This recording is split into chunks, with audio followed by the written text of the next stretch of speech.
2014 में जब मोदी जी आए थे, उन्होंने रूल बनाया था कि बीजेपी में जो भी नेता 75 साल का होगा उसको रिटायर कर दिया जाएगा। ये रूल बना के उन्होंने आडवाणी जी को रिटायर कर दिया, मुरली मनोहर जोशी जी को रिटायर कर दिया। अगले साल 17 सितंबर को मोदी जी 75 साल के हो रहे हैं, तो जाहिर तौर पे मोदी जी भी रिटायर होंगे। अगर बीजेपी जीत गई तो शरद पवार भी जाएंगे जेल। इंडिया गठबंधन की रैली में अरविंद केजरीवाल का बड़ा दावा। नमस्कार, मैं हूं रचना सिंहवाल। लोकसभा चुनाव के 5वें चरण की वोटिंग से पहले मुंबई में इंडिया गठबंधन की महासभा हुई। इसमें आम आदमी पार्टी के राष्ट्रीय संयोजक और दिल्ली के मुख्यमंत्री अरविंद केजरीवाल ने रैली को संबोधित करते हुए बीजेपी पर जोरदार हमला बोला। केजरीवाल ने कहा कि आप केजरीवाल को जेल में रखना और दिल्ली के लोगों को मुफ्त बिजली से वंचित करना चाहते हैं। उन्होंने कहा कि जेल में मेरे शुगर का स्तर बढ़ गया, लेकिन मुझे 15 दिनों तक इंसुलिन का इंजेक्शन नहीं दिया गया। आगे उन्होंने दावा किया कि नरेंद्र मोदी के बाद देश के पीएम अमित शाह को बनाया जाएगा। उन्होंने कहा कि अगर 4 जून को बीजेपी जीतती है तो सुप्रिया सुले, शरद पवार, उद्धव ठाकरे और आदित्य ठाकरे जेल जाएंगे, क्योंकि बीजेपी एक एक करके सभी विपक्षियों को निशाना बना रही है। सुनिए उन्होंने अपने संबोधन में क्या कुछ कहा। 2014 में जब मोदी जी आए थे, उन्होंने एक रूल बनाया था। उन्होंने रूल बनाया था कि बीजेपी में जो भी नेता 75 साल का होगा उसको रिटायर कर दिया जाएगा। यह रूल बना के उन्होंने आडवाणी जी को रिटायर कर दिया, मुरली मनोहर जोशी जी को रिटायर कर दिया, सुमित्रा महाजन को रिटायर कर दिया, यशवंत सिन्हा को रिटायर कर दिया। अगले साल 17 सितंबर को मोदी जी 75 साल के हो रहे हैं, तो जाहिर तौर पे मोदी जी भी रिटायर होंगे। अपना रूल बनाया उन्होंने तो अपने ऊपर तो लागू करेंगे वो। जब मैंने बोला थोड़े दिन पहले, पता नहीं आपने देखा कि नहीं देखा, मैंने थोड़े दिन पहले बोला कि अगली साल मोदी जी रिटायर होंगे और अमित शाह को प्रधानमंत्री बनाएंगे, तो सारे बीजेपी के नेता चढ़ गए, नहीं नहीं मोदी जी रिटायर नहीं होंगे, नहीं नहीं मोदी जी रिटायर नहीं होंगे।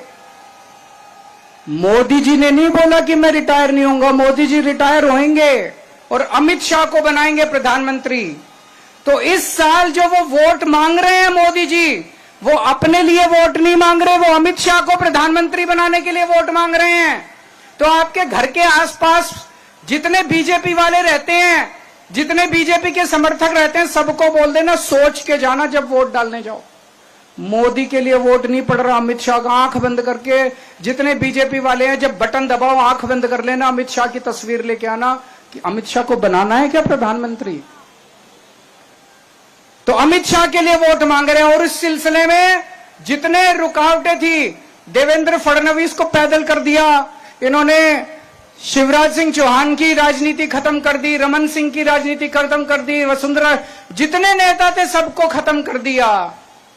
एक ही नेता बचा है, योगी आदित्यनाथ। 2 महीने के अंदर उसको हटाने जा रहे हैं। योगी आदित्यनाथ अब उत्तर प्रदेश के सीएम नहीं रहेंगे। जब मैंने ऐसा बोला, एक भी नेता योगी जी के समर्थन में नहीं आया। बीजेपी के किसी ने नहीं कहा कि नहीं हटा रहे, इसका मतलब हटा रहे हैं, इसका मतलब हटा रहे हैं। साबित हो गया कि हटा रहे हैं। कल मैंने देखा योगी जी मेरे को गालियां दे रहे थे। मैं उनको कहना चाहता हूं, मैं तो आप ही के लिए बोल रहा हूं। मेरे को गाली देने से क्या होगा, अपने वालों को सलट लो, अपनी बीजेपी को सलट लो।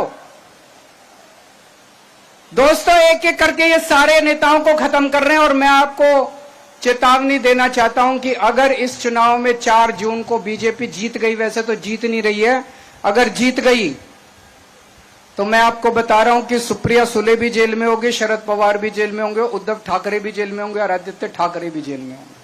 तो सुना आपने, इंडिया गठबंधन की रैली के दौरान दिल्ली के सीएम अरविंद केजरीवाल ने कहा कि 2014 में जब पीएम मोदी सत्ता में आए तो उन्होंने नियम बनाया कि बीजेपी में जो नेता 75 साल का हो जाएगा उसे रिटायर कर दिया जाएगा। अगले साल पीएम मोदी 75 साल के होंगे तो स्वाभाविक रूप से वह रिटायर होंगे। जब मैंने सबसे पहले यह कहा तो सभी बीजेपी नेता कहने लगे कि पीएम मोदी रिटायर नहीं होंगे, लेकिन पीएम मोदी ने कुछ नहीं कहा, वह रिटायर होंगे और अमित शाह को पीएम बनाया जाएगा। आम आदमी पार्टी संयोजक अरविंद केजरीवाल ने कहा कि मैं अपने लिए वोट नहीं मांग रहा हूं, बल्कि आपसे देश बचाने की भीख मांग रहा हूं। शुगर से पीड़ित दिल्ली के मुख्यमंत्री ने यह भी आरोप लगाया कि जब वह जेल में थे तो भाजपा के नेतृत्व वाली केंद्र सरकार ने 15 दिनों के लिए उनकी दवाइयां रोकने का काम किया। यह रैली राकंपा शरद चंद्र पवार उम्मीदवार सुरेश महात्रे के समर्थन में थी, जो निर्वाचन क्षेत्र में केंद्रीय मंत्री कपिल पाटिल के खिलाफ चुनाव लड़ रहे हैं। तो आप देख सकते हैं, जब से अरविंद केजरीवाल तिहाड़ जेल से बाहर आए हैं,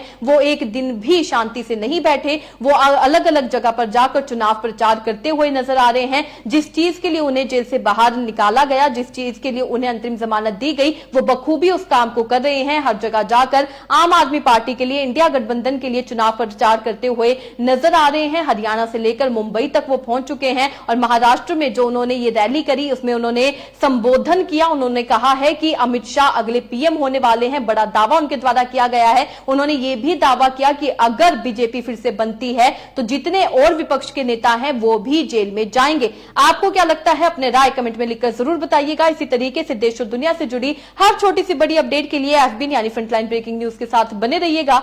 धन्यवाद।